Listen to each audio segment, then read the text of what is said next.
Hi, my name's Dee and welcome to Sunchild Tarot, and now we are finally here. We are here at the season finale of 2020 and I know we are all nervous and apprehensive.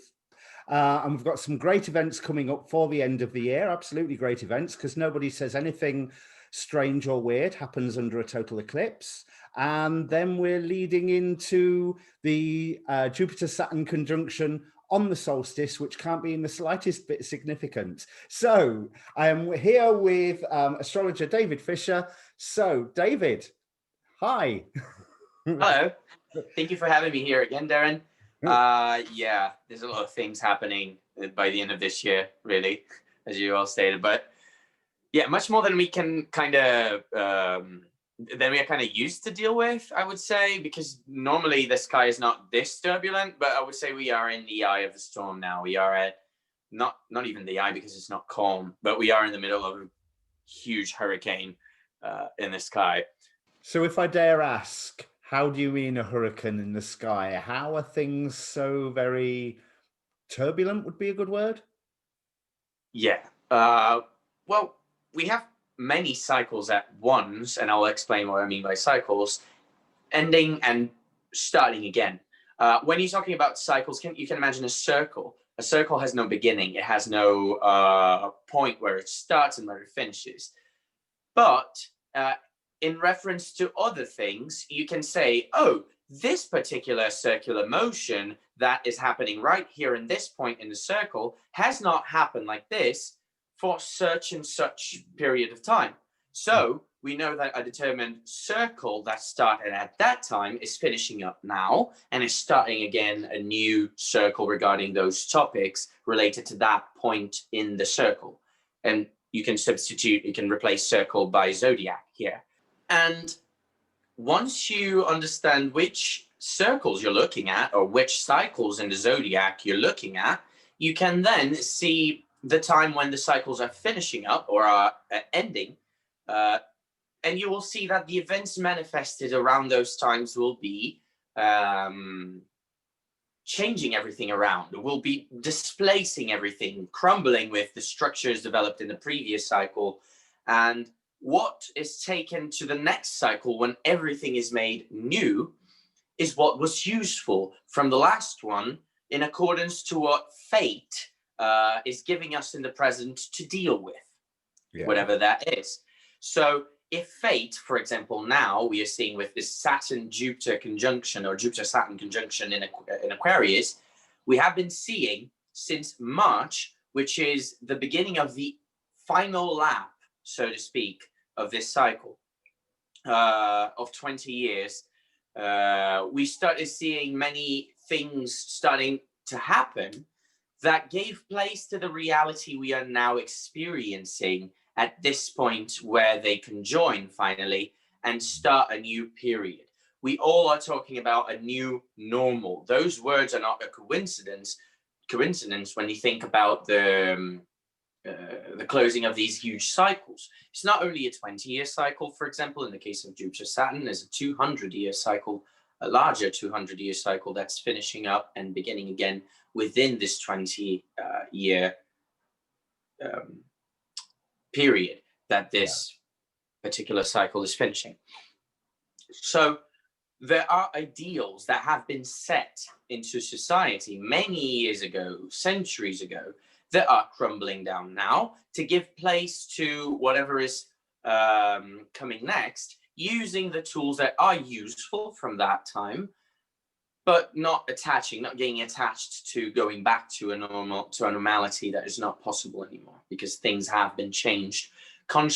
New consciousness has been reached. And that's the beginning and ending of cycles. And that applies to the eclipse and to the conjunction, both. Right, so looking at the conjunction just for a moment, this conjunction is in a new Jupiter-Pluto cycle. Because we've had the 3 conjunctions this year with the retrograde motion. So will that Jupiter-Pluto cycle be defining anything about the Jupiter-Saturn? Yeah, well, the Pluto-Jupiter cycle is within the larger Saturn-Jupiter cycle, even though Pluto is slower. and thus represents even larger circumstances, even broader circumstances that cover more time. But the Pluto-Jupiter cycle or circle is also contributing to whatever is happening within that Saturn-Jupiter larger cycle of 200 years. Right. So it's new awareness about the themes surrounding Pluto and new awareness around the themes surrounding Saturn. But those conjunctions, they generally come with that new awareness being brought to us through events that we are not used to dealing with every day, that bring us out of a comfort zone, that force us to create a new comfort zone because the previous one has been destroyed. Those are words associated with both Saturn and Pluto. So Jupiter, which is a planet of hope, coming together with them while they are together themselves in the sky, is really bringing to us a lot of death, is bringing to us a lot of civil unrest, a lot of displeasement with the current state of things in general, because the people that have been in power and that have been holding up the structures that we consider to hold up our society have not been effective on bringing us hope, because reality is knocking on our door, telling us that they are not doing enough, and they keep gaslighting us, telling us that they are, telling us that everything is going to be fine, when the scenario around us only tells us that death is the reality, that loss is the reality, that the structures are not serving as they should. Thus, the closing down of these cycles, of these periods, they have much to do with the significations of these planets that are coming together at once in one single spot in the zodiac, in one single spot in the sky. They're agitating the same points, the same subjects, the same events. So you mentioned the Jupiter Saturn cycle around about 20 years. Yeah. And you mentioned that the eclipse is part of a cycle. So I assume that's related with the nodal axis. So that's again, what, a 19-year cycle that we're looking at with nearly 9 years.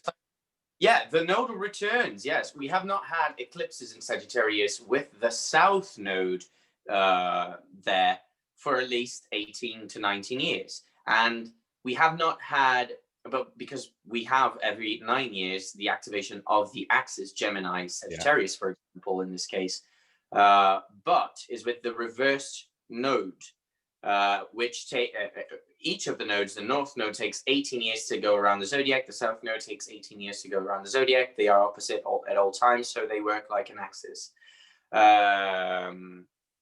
So now that we have this repetition that we also had back when Saturn and Jupiter were also beginning a new cycle 20 years ago, we are also experiencing the closing down of a 200-year cycle. So it does feel like this sense of reassessing our priorities that Sagittarius and Gemini bring are coming to a head now again, while this 200-year cycle is opening up anew. To me, it relates to how we have learned to access reality, and to how we've learned to access information, and how we've learned to share information even through the development of technology. Just spend a moment explaining that 200-year cycle for any viewers that don't know what we're on about there. Oh yes, you have the elements of in the zodiac, of the signs of the zodiac, and they divide the zodiac in sets of 3 signs that have the same element. So 4 times 3 equals 12. So you have 4 elements with 3 signs each. Saturn and Jupiter, in that 20-year conjunction cycle, every 20 years they meet in the sky, do those meetings in a specific element for about 200 years at a time. So you will get a repetition of elemental quality of those conjunctions that happen every 20 years. You will have a repetition every 800 years of the same element. So the last time we had these conjunctions happening in the air triplicity or elements was back in the 1200s. It started back in the 1200s, just like it's starting now, 800 years later. Yeah. And I'm doing quick maths in my head, so hopefully I'm right. There's the actual having the eclipse cycle in tune so very close to the Jupiter Saturn cycle, because one's about 20 years, one's about 19 years. So I am assuming that they are only ever in tune, around every about 380 to 400 years? I've never done that math specifically, because you have to be willing to research very specific topics within astrology to know that. And I've never done any research that required me that kind of data. But if you are good at math, and I'm assuming you do because you have a physics background, then yeah, probably. It's not very common. I know it's not very common for them to align the precise way they are now. It wasn't exactly aligned back in 2000, back in early 2000s, but it was early enough in the Jupiter-Saturn cycle, or late enough in the previous one, to be significant in that conjunction. But this one in particular is even more, because it's happening within days. If it's happening within days, then the events manifest around that are to be experienced as the same thing. They are the same context. Well, the maths I was thinking, if the nodal cycle is a 19-year cycle and Jupiter is 20, that means every cycle there's an extra year's difference. So you would have to have 20 nodal cycles to meet back up with the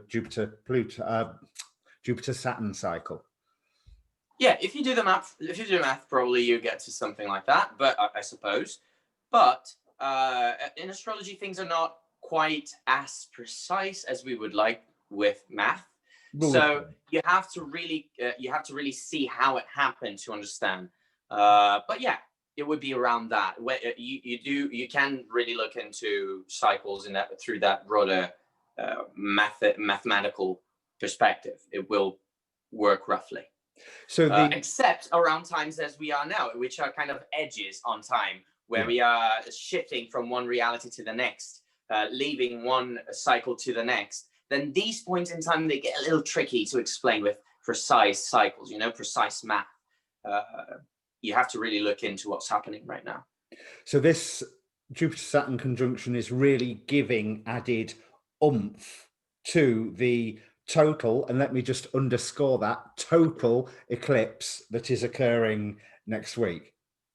Yes, but honestly, for us to understand what's going on around the eclipses and the conjunction, I think that we have to really come and look to our reality and what's happening right now through these archetypes. But before I get into the astrology of it anymore, I would really like to know your opinion, Darren, on this, because as we have talked about before, I really like to hear your take on the spirits that are archetypally representing this, these cycles and the points in the zodiac where they're happening, because I think they do offer a valuable reflection archetypally for us to start this conversation. Can you do that? Well, starting with the eclipse, the degree is ruled by the angel Michael, who represents unity, fertility, and fruitfulness. So to start off with that's starting on a winner.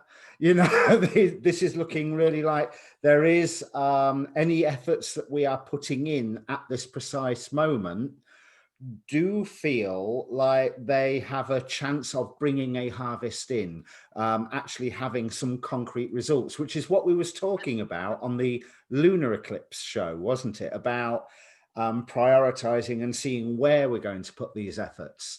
Now, alongside that, we have the Goetic spirits that rule the decan. Now, one of my favorite is Renove, because obviously this is in 23 degrees Sagittarius. The last decan of Sagittarius is Renove's territory. at least where the eclipse is happening in the daytime. And one would assume that, you know, if you can see the eclipse, it's the daytime. Now, Renove is a really interesting character. He is hideously ugly. And he used to go around, especially according to medieval law, go around spreading peace and diplomacy wherever he went. His gift is to demonstrate that no matter how awful or horrible something appears, through his power of charm, he is able to get a fruitful result out of it. Now, interesting, we've got Andros as who sounds like a character from Babylon 5, but we have Andros who is ruling the Deccan by night. And it would be interesting to discuss who of the two spirits have the more power. The eclipse, where it's visible, naturally happens in the daytime, so one would assume that's Renove's territory. But the moment you have an eclipse, it becomes night very, very briefly. So I'm wondering who would be the more predominant energy out of the two. Now, Andros, just checking my book here, Andros represents astrologically folly. And so while we're busy setting plans and putting all the things into action, folly enhanced by Mihail's fruitfulness doesn't necessarily bode well. It's a bit like when Jupiter is amplifying a malefic influence. But also what I thought was... it's not like it's conjunct the Great Malefic, is it? Sorry? It's not like it's the Great Benefic conjoining the Great Malefic, is it? Yeah, Andros is also hints at the risk of bloodshed, unfortunately. He's the patron of murderers and those who relish bloodsake for its own sake. So with some of the political situations that are going on around the planet, that was something I would really want to keep an eye on. But you can't exactly say to the whole world, you know, this day, just stay home. You know, that's one thing that I think we have lost from the more ancient traditions, where people used to say, do not stand under the light of an eclipse. Yeah. Well, on this one, maybe stay home, plan, do not go out. Try not to be under the light of the eclipse if you can, if it's happening where you are. But what I'm really encouraged is Renove's influence, that daytime influence, being amplified by Mihail's fruitfulness and unity. Renove sets the stage, because if you think about it, if he's ruling the entire Deccan, it's been his sun and for a few days, it's been his moon for a few hours. He is laying that groundwork for Mihail to bring that unity around. So, wanting to think positive, I'm going to put my stack with Renove's energy far more than Andros. Yeah, I would say that's useful, and that's a wise choice for you. But we cannot ignore that there are other influences, and that the other archetype that you said, that you mentioned by night, is also valid to what we are experiencing now, as you also said. Yeah. The reality right now is that people want to be hopeful because we have experienced so much death and so much despair in the last few months worldwide, and especially in places that are socially oppressed, you know, where you have situations of people being oppressed because they are begging their governments, which they sustain, to help them not to die, you know. You have people going to the streets begging the police that are supposed to protect them not to kill them, you know. And just the other day here in Brazil, just for those of you who don't know, this might be a triggering news for some, but you had marginalized people being killed all the time here in Brazil. Just the other day, 2 kids were murdered in front of their home while they were playing. 2 black kids here in Brazil. Yeah. By police shots, and the press is refusing to as they see it, instigate more violence against the police, more rage against the police, instead of exposing these facts as they are, to make the population more aware that we need new things, that we need new organizations, that we need new protection, because this one is not aiming to protect us, it's aiming to protect other kinds of structures that are crumbling down right now. We see that by the people that are in power, that are those causing the bloodshed. And we are seeing the population wanting new people up there, and trying to do something different than they have been doing, dealing with this whole crisis that has been happening with the eclipses and with the finishing up of the cycles. We have been seeing a lot of social commotion and towards diplomacy, but also not in a very calm way. People are begging for diplomacy because it's necessary, in a very much like, we need this right now. We need to sit down, talk about it. We need to look at it, and we need to not gaslight our people about what's going on. You know, we need to look at what's going on in order for us to work at it in the best way possible. Well, now that you mentioned gaslighting, that brings to mind something I was thinking about last night, this morning, whenever it was. Total eclipse in Sagittarius, Sagittarius being the guru, Sagittarius being the one who knows, near the South Node, talking about the past. So could the eclipse represent a blanking out of the knowledge of the past?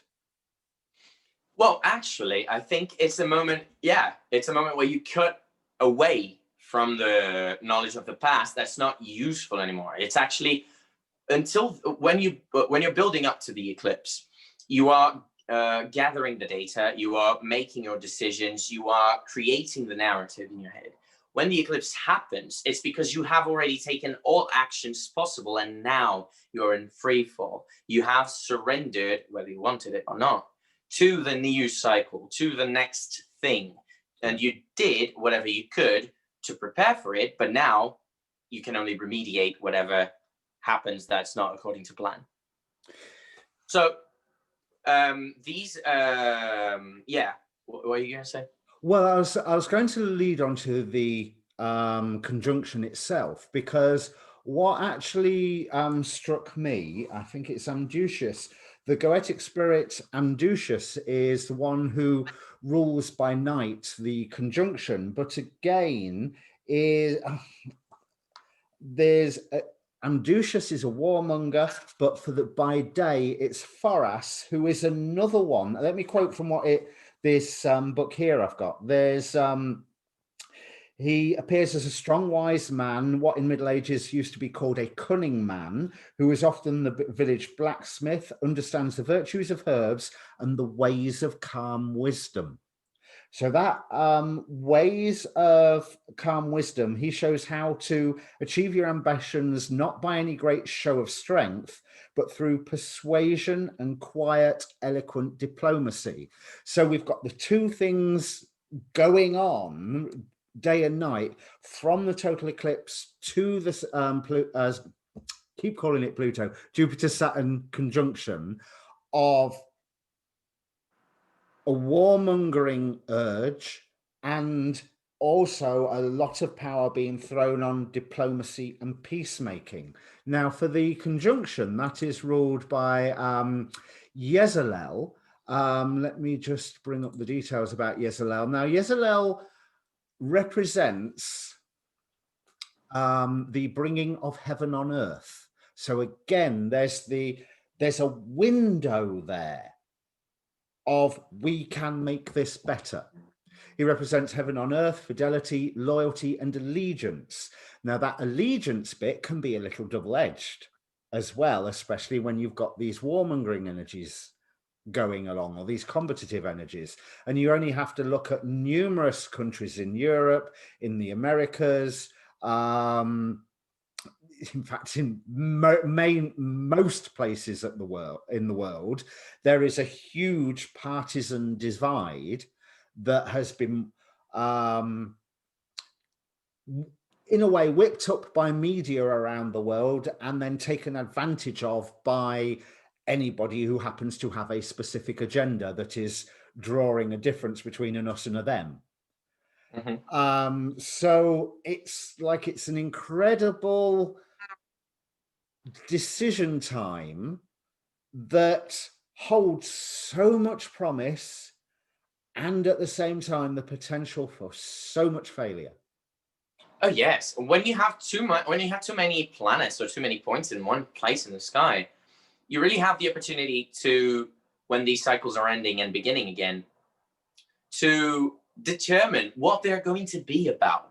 So the beginnings and endings of these cycles are actually the most prolific part of those cycles, where you can just throw a seed in the ground and watch as it grow into something that you didn't expect, you know? Yeah. Or throw your seed with intent and know what's going to grow from that, you know? That's the period to do that. And so I would argue that if humans are to say we have any kind of free will, this is the time where we can exert that free will more, with more agency, with more capability, you know? Yeah. Yeah. Now, I was speaking purely about the degrees there. So that is not even bringing into the conversation Jupiter and Saturn themselves. Yeah. But would I be right in saying that the conjunction of the two of them echoes some of those themes? Oh yes. When you talking about, you were talking about the diplomacy, the knowing of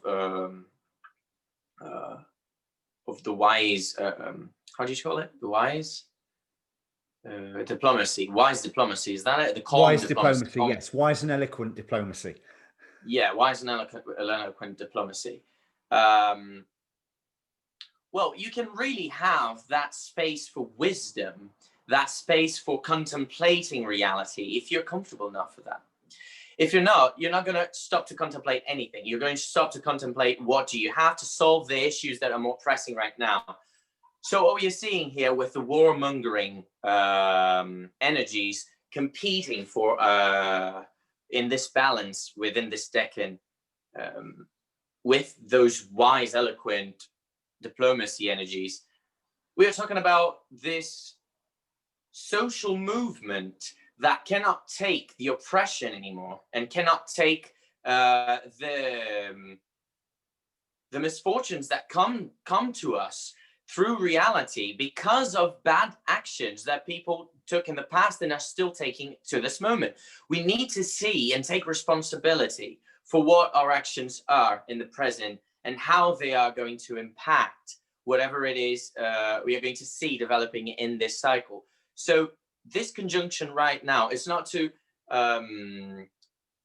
say that that this is new. No, we have been seeing this for at least 40 years. Since the 70s, people have been talking when we had the first conjunction in the air triplicity in Libra. Now we are head on to the air conjunctions. We will not have any more earth conjunctions as we had in 2000. But for 40 years now, we have been talking about climate change as a real issue. And it has been more and more pressing. And it has been more and more evident. And the people in power have been more and more in denial about it because they don't want to give up their power. Because their power was built upon things that exploit climate change, that cause climate change to happen. Their exploitation, their profit lust, you know, their money lust made us get to this point where we are now in society, and they're gaslighting us now, telling us that this is something that we can all solve this with diplomacy. We can all talk this through. We can all be friends and see the world in rose-colored glasses as it once was. You just have to have faith in it. Well, sometimes to have faith in it means to throw yourself into your ideals and say, I need to take a considerable amount of action, I have to use a considerable amount of my own energy. And it doesn't matter if I die in the process, because if we don't do something about this right now, future generations are going to die, or future generations are going to lose precious things that we have now present to us in this earth that are not going to be available for the next generations, even if we adapt. supposing we can adapt to everything that we have been doing. So it's a very serious and pressing issue.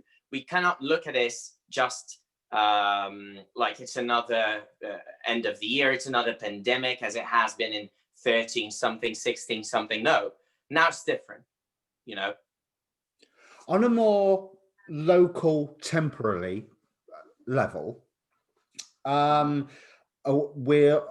also, I think we're touching on the difference between Capricorn and Aquarius as well, aren't we? Because this is not just, the conjunction is big enough in itself, and the total eclipse, without all the other stuff that's going on, is big enough in itself. But this is the conjunction into the air signs, so it's this part of the 200-year cycle. Mm-hmm. On a 2020 level, it is also Jupiter ingress Aquarius on the 19th and Saturn ingress Aquarius on the 17th, or basically, you know, just a few days leading up to it. So we've got two ingress energies all going on at the same time, amplified by the conjunction, because it is 0 degrees. What is it? 0 degrees. And Venus is also moving into Sagittarius around that time.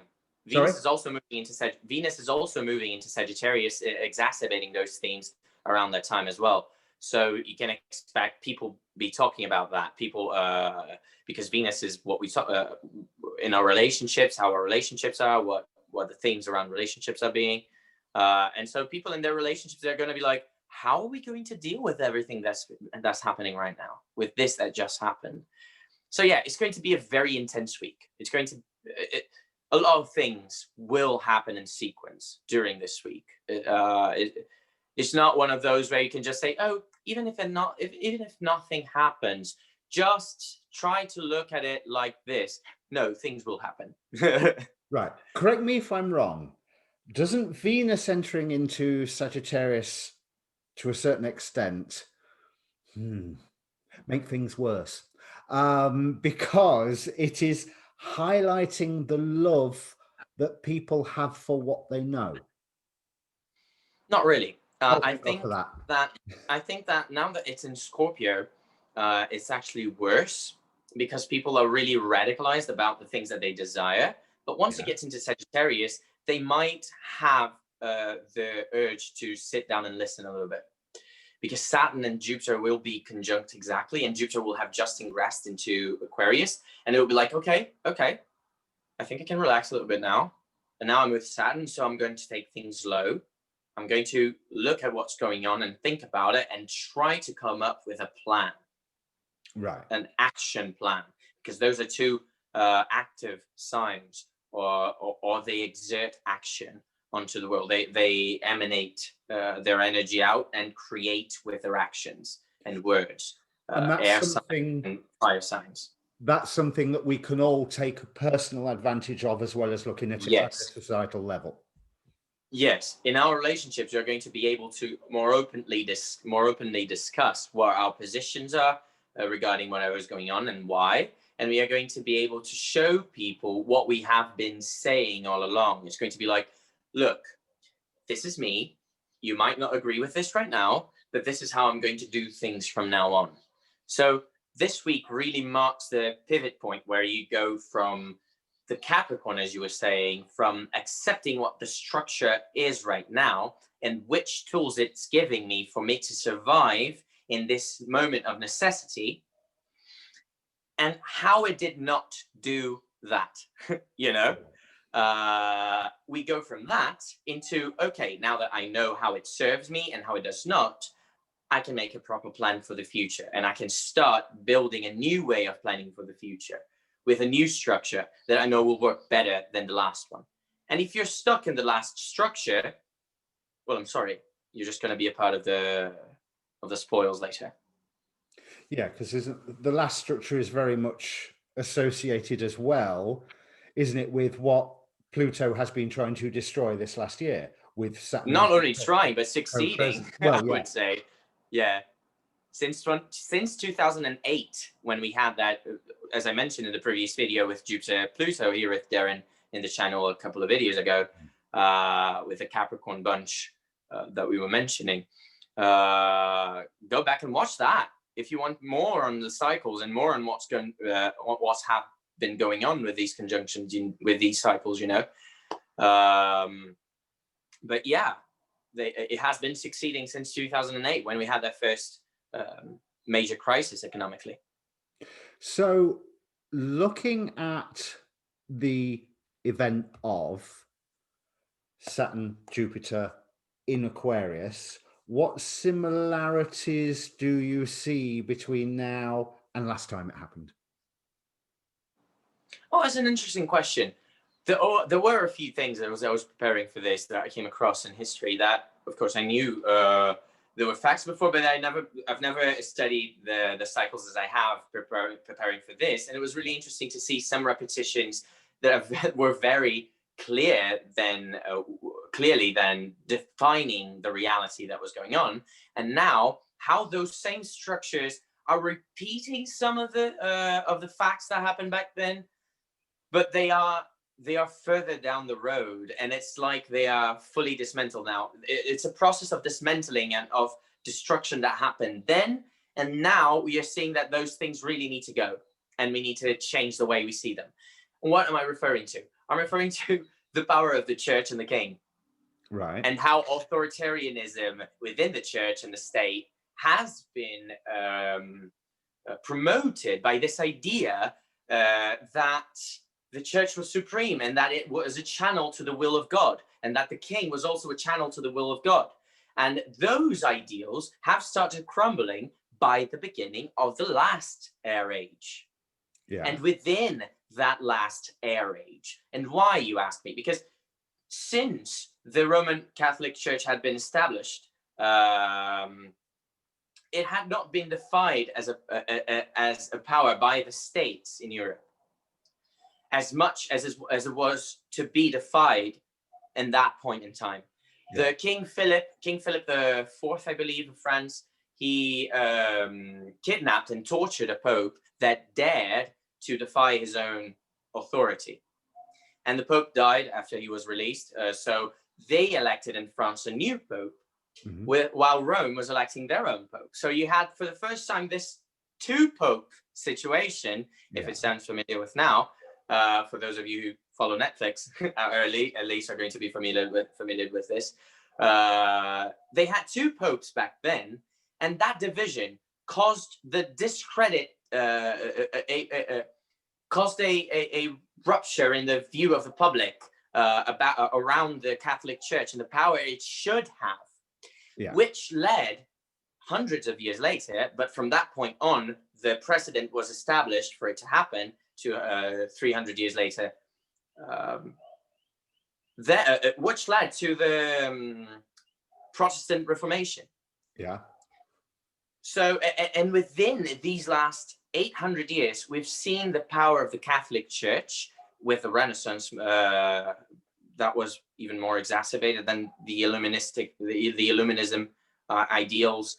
All of that dismantling the power of the church. This was an 800-year process, and only now we are seeing that these structures are again asking us, we should be exempt from taxes. We should not pay taxes. Here in Brazil, there's a talk about churches paying taxes. That's huge right now. Everyone knows about it because the current government is totally tied into the churches, and the churches were making political propaganda to elect the candidate that was going to give them exemption from taxes, because churches have become companies, essentially. So you see that there are repetitions within those larger cycles, but there are certain points in time where they start happening. And when they happen again, you see certain repetitions, but the story has developed.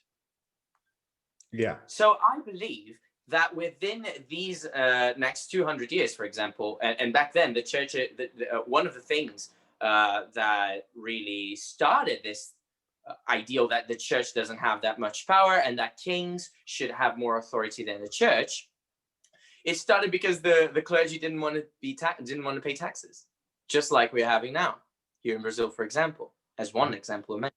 And the two popes thing. And the two popes thing, because we have, not to forget, Francis, which is more radical in ideals, and Benedict XVI.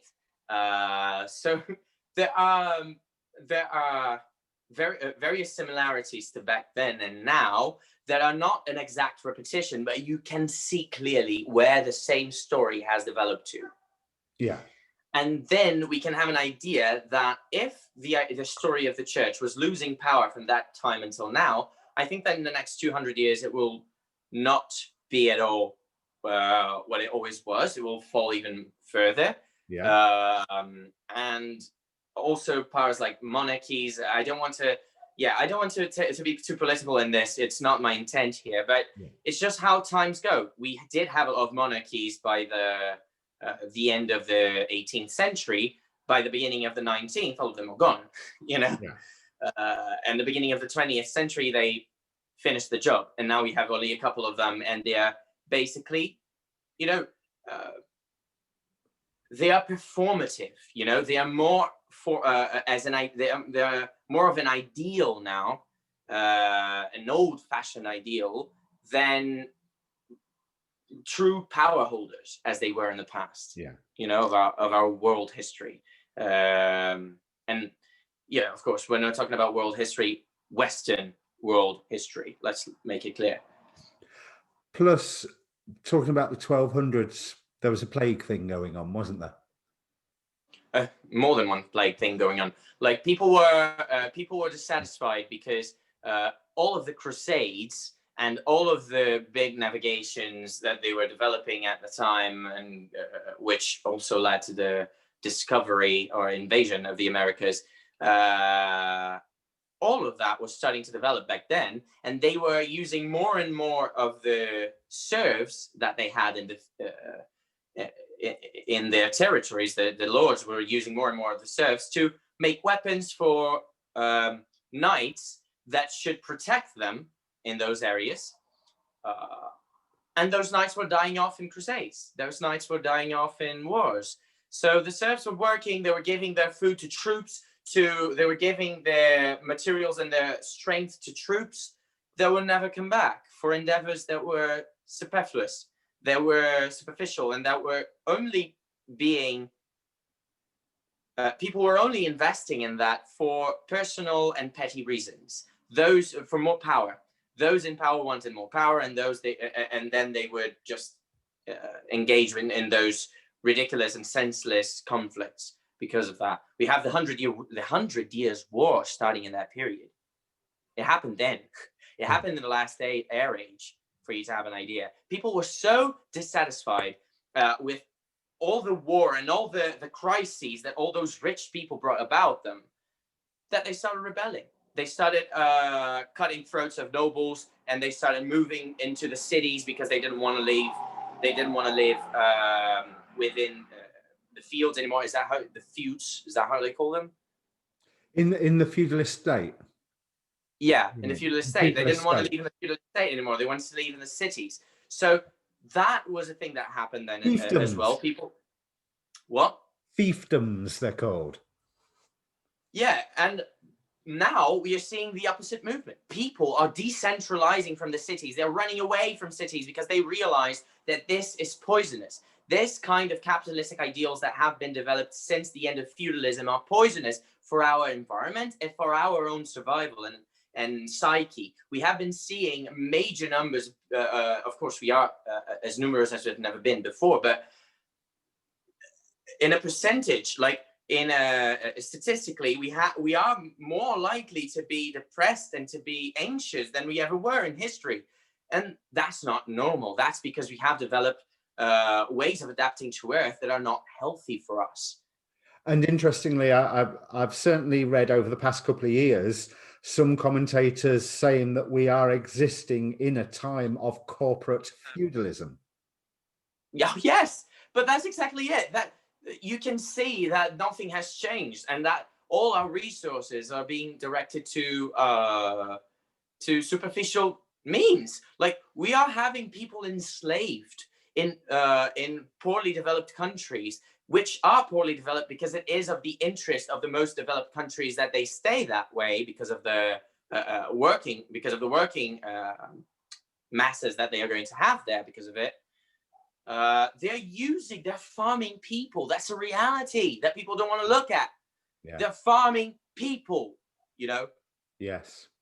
Yeah, I'd agree. Right, give us some hope now. We're moving into, because we're talking about everything that needs to be smashed.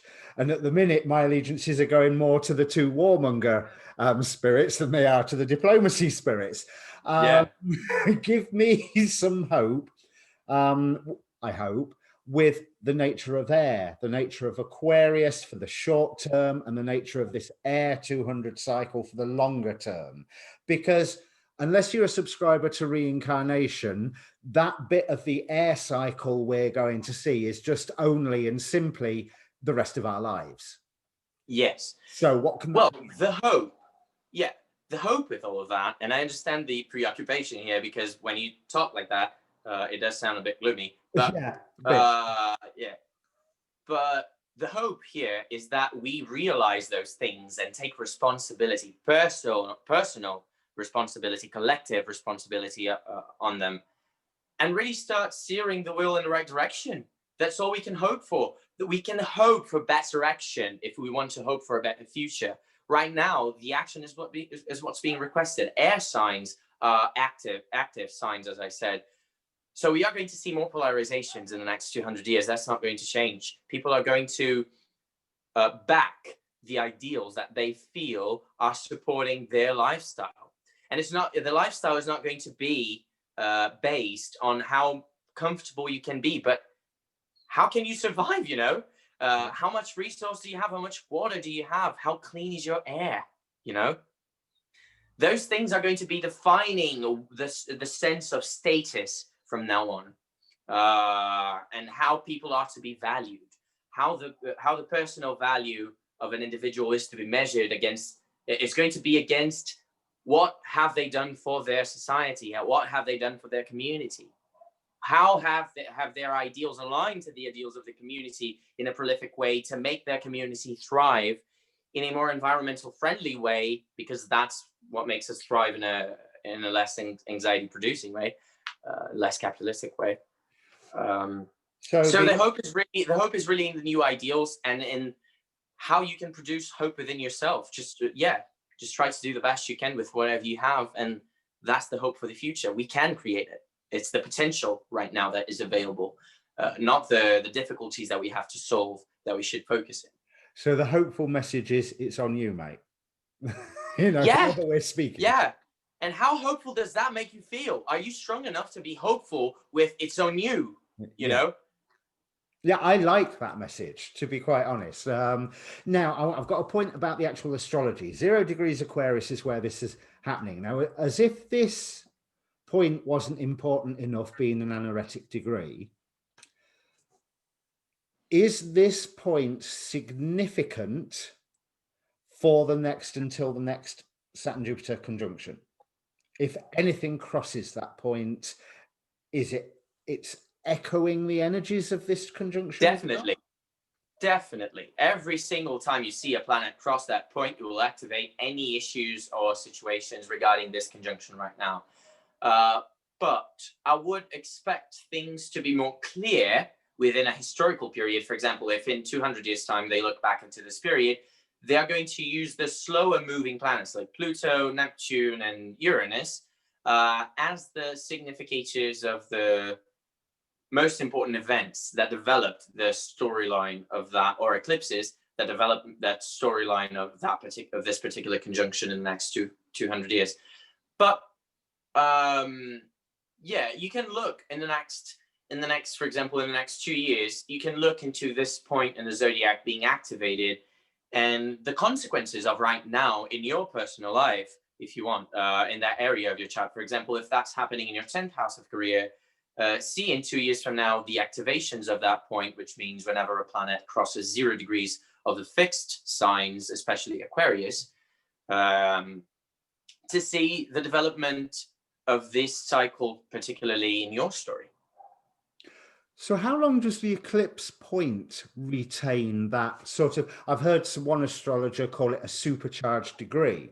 So for the 23 Sagittarius, how long is it reminding us or echoing the power of this total eclipse? Is it 6 months? Is it 19 years? That depends. I think this one is big because this one is happening with the conjunction of Saturn and Pluto, as we have mentioned.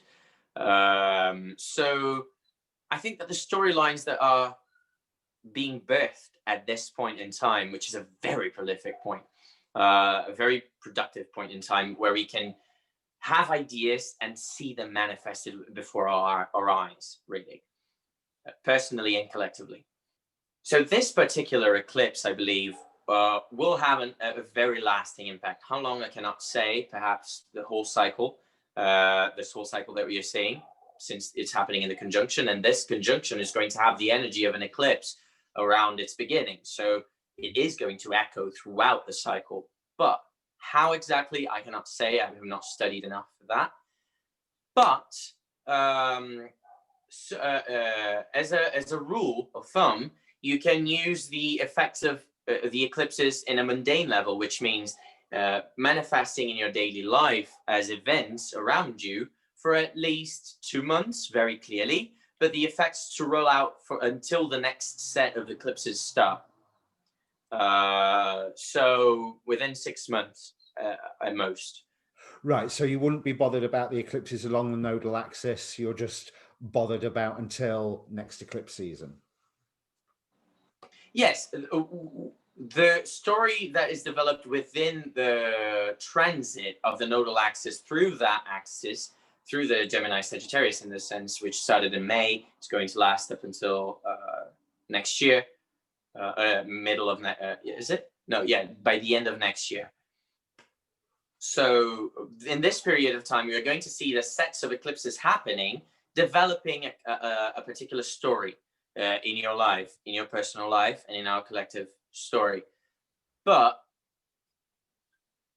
the manifestation practically, which means, oh, that eclipse happened when I moved my home, for example, if it's happening in your 4th house, and I moved from my previous home to the one that I'm still in now. It can be that, so it can be that when the eclipses started there, you moved for the first time, then the next set of eclipses you moved again, then the next set of eclipses you moved again. Each of them, you lived the effect of the last eclipse, which is the moving. You lived within the same house for 6 months, and then in the next one, within that 4th house activation period, you moved again. When the next eclipse happened, and then you were living the next eclipse activation as manifested in physical events. Yeah, that's basically how it happens. So coming up towards a conclusion, I'm seeing that we've called this video the 2020 series season finale, but right. I'm seeing from what we've discussed, it's not just the season finale, it's a series finale, and we are hopefully laying the groundwork for a reboot series.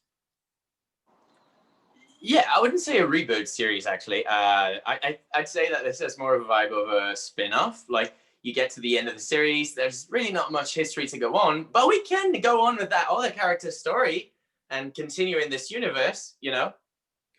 And so it's much more of a spin-off. So we're moving from the Vampire Diaries to the originals. Yeah.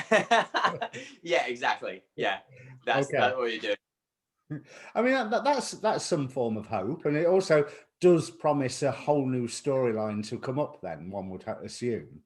Yeah, definitely. Yeah, it's a new scenario, it's a new environment, it's a new everything that you can do. You still have the knowledge of the past and the things that happened in the past to back you up, so you don't have to explain the whole story again and start things from scratch. But yeah, you can just go full steam ahead to a new thing. So we've built the universe. Yeah.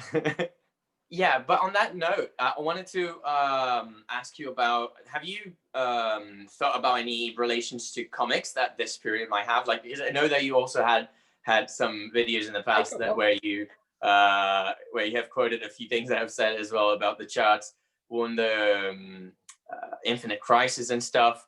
Do you have any takes on this one particularly? I do. Really? This is a more obscure one. It's nothing as big as Infinite Crisis. There was a villain of Superman's called Dominus. And so I did a chart for his first appearance because he's a favorite villain of mine. Now, what he did, he was trying to usurp universal power and blah, blah, blah, blah, as they all are. But he created timelines.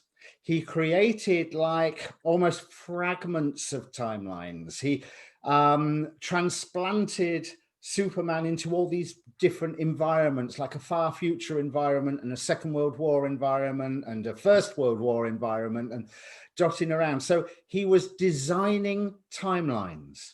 So everything that we have been saying, the conjunction is happening on his Neptune.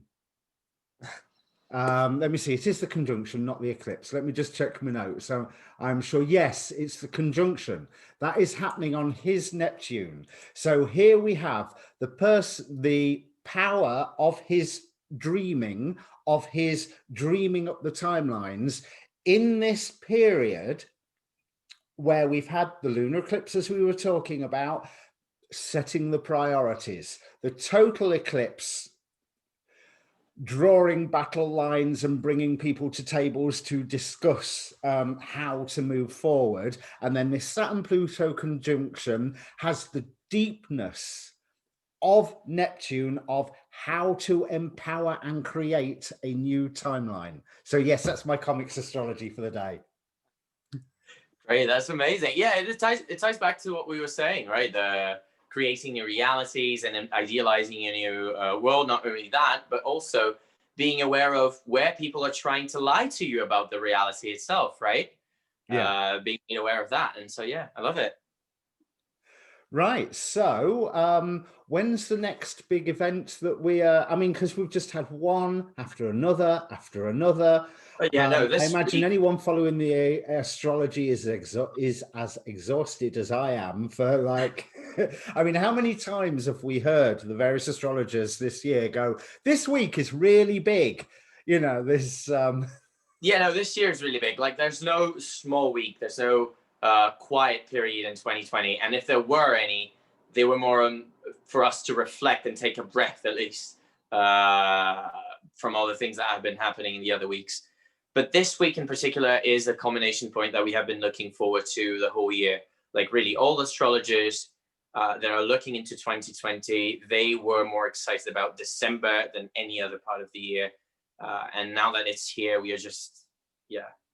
So if we're setting plans and creating the next big events, I would say. Sorry. Go on. No, the next big events I would say are more like the pile up in Aquarius that we are going to have in January and February, especially in February 11th to the 12th. I think you would have a new moon in Aquarius where every single planet except for Mars, from the visible ones, which is the Sun, the Moon, Mercury, Venus, Mars, Jupiter, and Saturn. You have all those 7 planets, 6 of them in Aquarius and Mars in Taurus, squaring all of them. Okay, so like hammering the point home. Yeah, I mean, everything that's happened in 2020 will be resolved, I think. If not resolved, at least we are going to be like, oh yeah, we can now start leaving that behind once that square clears from Mars to the other planets in Aquarius. That's actually quite reassuring, thinking about that there's going to be this huge surge of Aquarius energies in February, because what I was building up to asking you is, are the planets going to leave us alone to let us get on with the work that they've set out for us during all this creating a new timeline? But it looks like what you're saying is they're actually going to come in, and if we haven't got on with creating this new timeline, we're getting a swift boot up the backside to get on with creating the new timeline. Yeah, no, we'll have to create it wherever it is. Like our choices now are really what matters and what defines that new timeline. It's really unpredictable. But, and when I say unpredictable, I can see, like you can see with astrology where things are going to happen around which subjects, which times. But when I say it's unpredictable, it is the factor of choice, personal choice, really. What do people want to do with the power that's been given them? That's been given to them. And there is a thing as well about next year that Jupiter goes back into Pisces for a period earlier next year, before it retrogrades back into Aquarius and spends the rest of the year there and goes back to Pisces in 2022. We have this period of time of a few months, I think a month maybe, where we have a very productive sky, a very good sky actually, where planets are going to be in their domiciles, they're going to be in their own power to do whatever they want, and that's going to be personally empowering for all of us. But especially it means that our structures are going to be moving effectively in a way, or at least they are going to have the means to do so. So I do see that by the time Jupiter gets into Pisces next year is going to be when we are going to feel a release from everything we have been experiencing this year, really. Well, that's an interesting, when you're talking about movement, because bringing it back to what's going on now and our prioritizing and why I'm making decisions to create this new timeline. And I've got visions of Dominus going off in my head now, but everything by Uranus is direct at the moment, isn't it? There really is this whole push forward momentum that's going on in the sky. Yeah, it is. Yeah. I was hoping you were going to say more about that, but yeah. But I mean, then again, you're right. What more can you be said about it? Yeah, because I think we have touched on everything that's going on around in a very superficial sense, because it's very much deeper than we have the ability to cover in the time that we have here. But still, everything that's around us is representative. You said Uranus, right? You're mentioning Uranus. Is representative of the Uranian energy in some capacity. So it makes sense that Uranus is in Taurus right now, because it's changing our structures. It's changing our way to feel pleasure. It's telling us we need, it's telling us we need to innovate in the ways we relate to our resources, you know, and it's being, it's representing, all the scenarios represented by all the other planets. But what Uranus means is basically that. So if ever there was a time that the sky is screaming a message at us, it's now. Yes, it's basically has got various neon signs pointing to the same direction, saying, "Look here," and people are forcibly looking the other way. Just yeah. Okay, so David, tell the viewers how they can contact you if you are for readings. Yeah. If you guys want to see more of my material, I do have some more material in English, but also in Portuguese for those of you who speak the language, which is my native language. I'm from Brazil. In my Instagram, which is David Fischer Astrology. That's David, my name, Fischer, my surname, Astrology. And Fischer is spelled with S-C. So it's F-I-S-C-H-E-R. Yeah, and you can check me out on that and message me if you want. Brilliant. And so let's draw this to a close. Good luck, everybody. And let's face it, you've got your work cut out for you, because you are creating this new timeline.